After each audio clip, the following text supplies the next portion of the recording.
Hello, and welcome to 30-Minute Reviews. I am Adam. We are here to discuss yesterday's big news. Actually, this is the second time recording this. I recorded it last night, but I don't think the quality was up to what I would expect from, this. It was also like 9 minutes long. So I want to, expand on it a little bit, get a little more time, considering I got out of work early today. So let's discuss the big news that DC Fandome will not be happening this year. Now, the official statement from DC says the reason they're not doing Fandome is because they don't need to, because we're back to doing conventions. They're saying it was a temporary stopgap measure where they were just doing it in an effort to, to keep fans apprised. But now that we're back with fan conventions like San Diego, New York, London, C2E2, all these other, major events, there's no longer a need for DC Fandome. And on the one hand, in any other year, with any other situation going on with DC, I would agree with them. I'd be like, look, this is not a dumb move, because we have these big fan events and all of that. However, there are a few things to keep in mind. Number one, when we talk about Warner Brothers and DC, we talk about the competition Marvel. Marvel doesn't have its own convention in the way DC does, but they benefit from Disney having its massive events. They benefit from not just the presence at San Diego Comic-Con and other major conventions across the world, but they also benefit from D23, Disney's trade show, specifically designed to look at Disney properties, which includes Marvel. They also benefit from Investor Day and Disney Plus Day, which are also designed to kind of push Disney properties, including Marvel. And because they have these events, they get uninterrupted time. They get to speak at length about what they have coming, and they basically get to dominate a news cycle because they don't have to worry about competing with other people who are making announcements at the same time.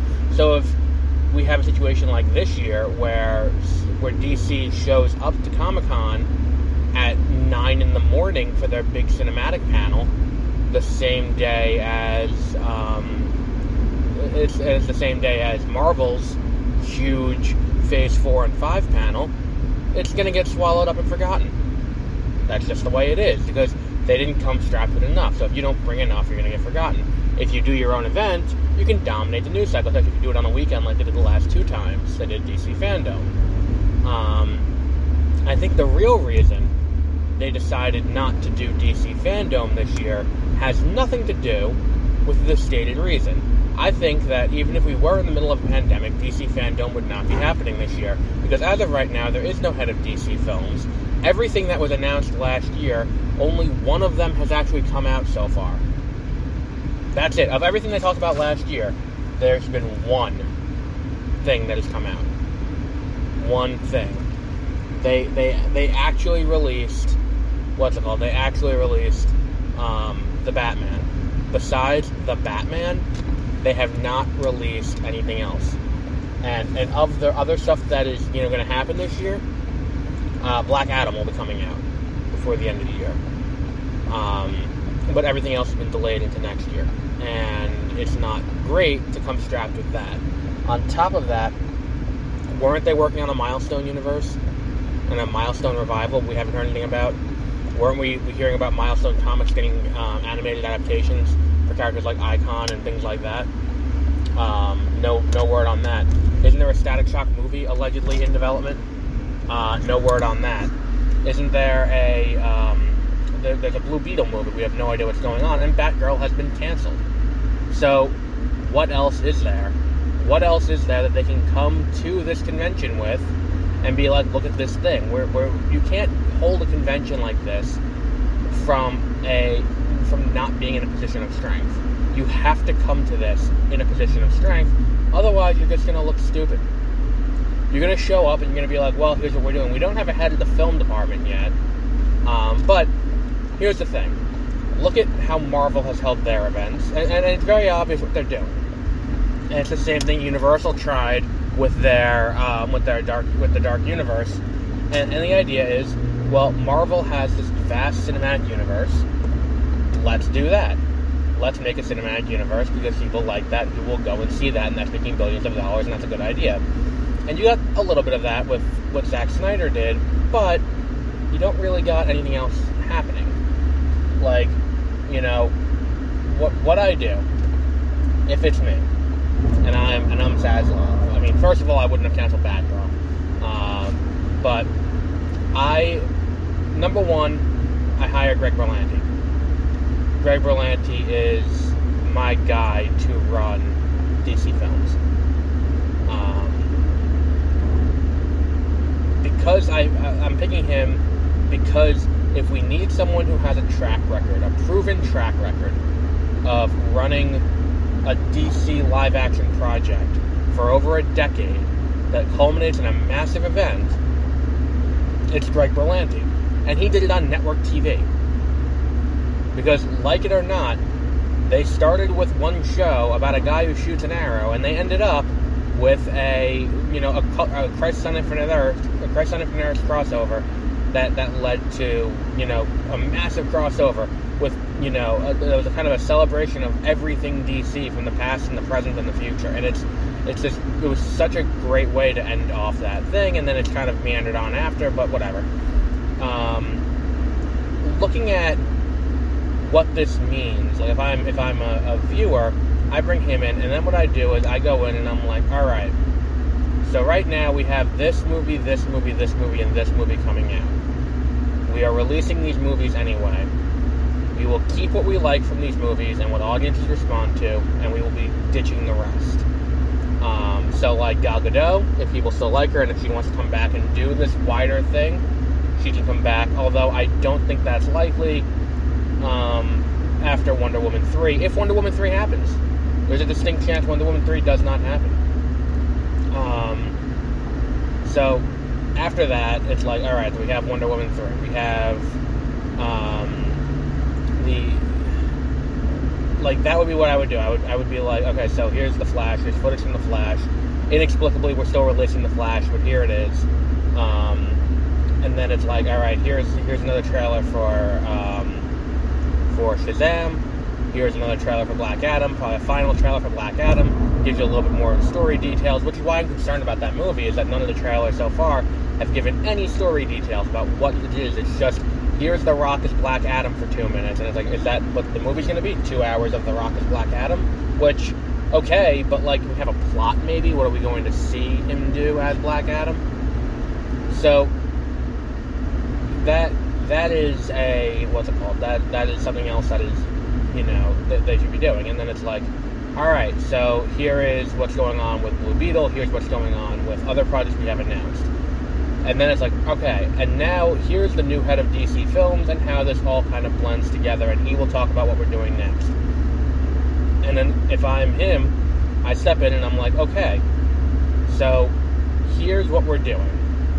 We have a Superman movie coming. We have a Batman movie coming. And we're going to let Reeves do his Batman movie.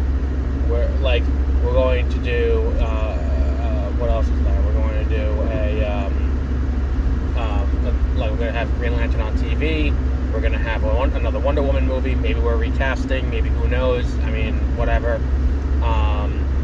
That, again, nothing against Gal Gadot or Patty Jenkins, but we're reaching a point where it's getting more and more expensive to keep them on, and I don't know if you want to rebuild a new universe with someone who can demand 7 to 8 figures in salary alone for every appearance.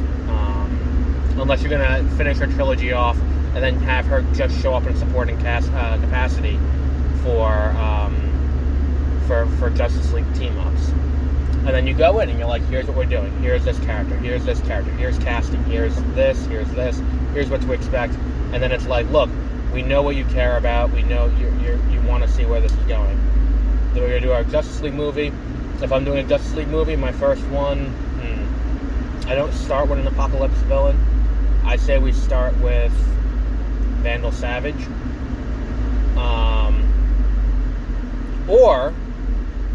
And hear me out on this. The Flash is happening. We know from the CinemaCon footage that there are rogues active in Central City. We know Mirror Master's there. I want to say there's one other or two others who are there and active, and we know, and they're known entities.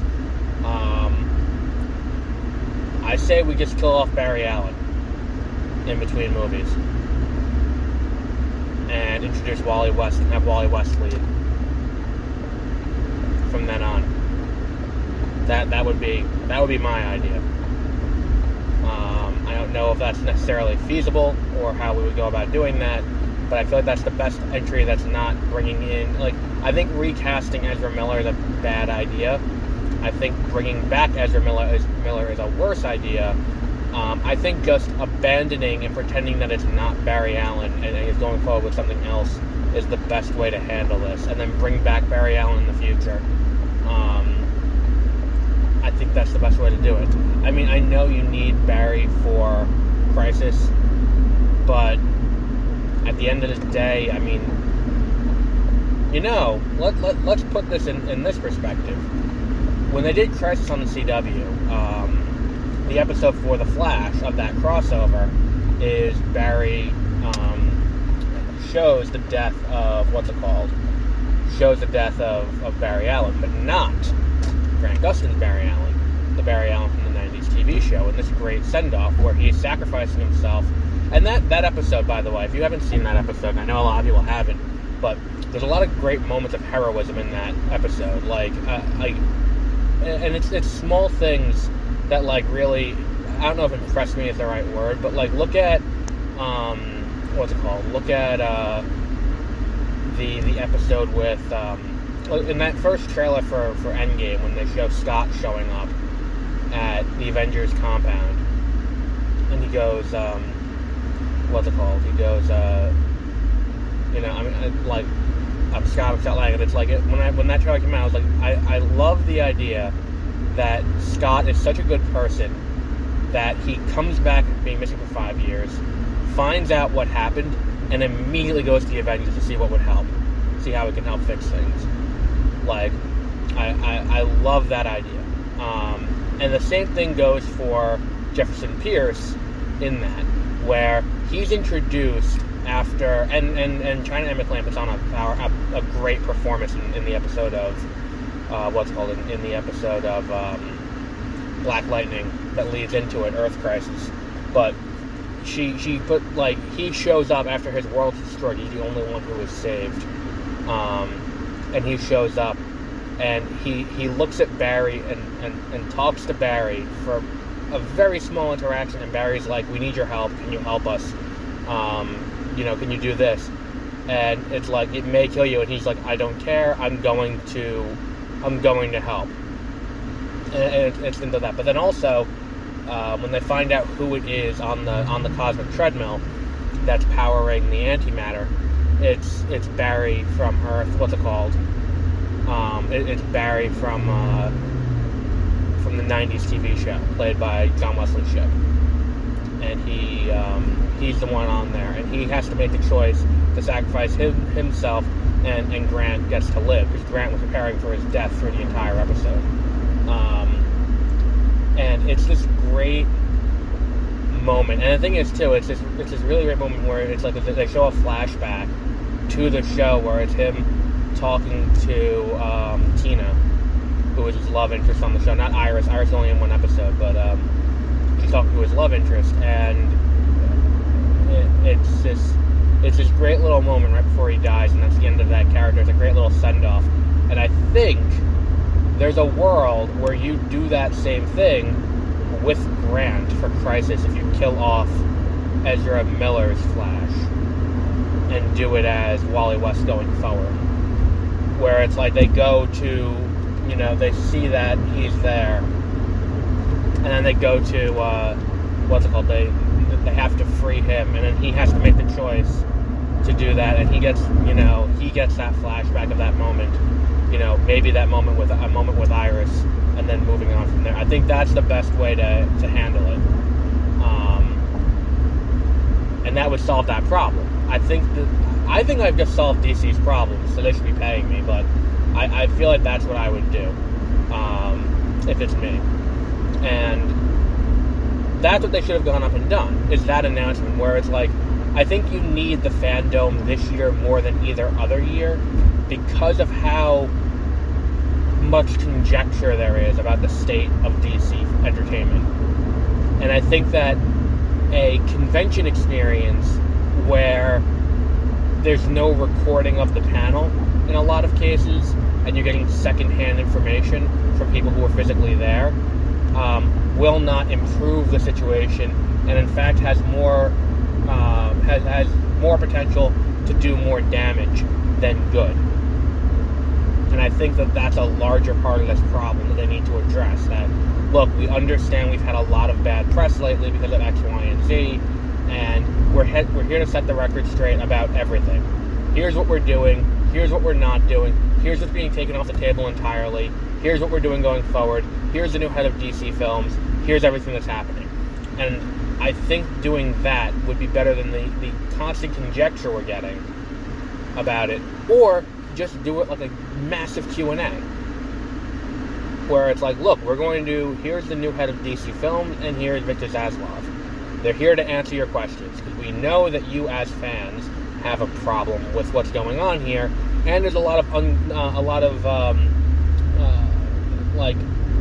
mixed messaging about what's happening. So we're here to set the record straight. And I think that would have been a good use of DC Fandome this year. But again, if you're at risk of if you're at risk of making it worse, then and you're not coming from a position of strength, why bother at all? And that, I think, is the general thought process here. It's like, look, we can't go there and show anything. We can't, so why are we going to bother at all? But yeah, it's an interesting conundrum they find themselves in. I just would have gone the other way. I would have gone with the event. But we'll wrap up there for today. We'll keep an eye on this story as it comes. But until our next episode, have a great rest of your week.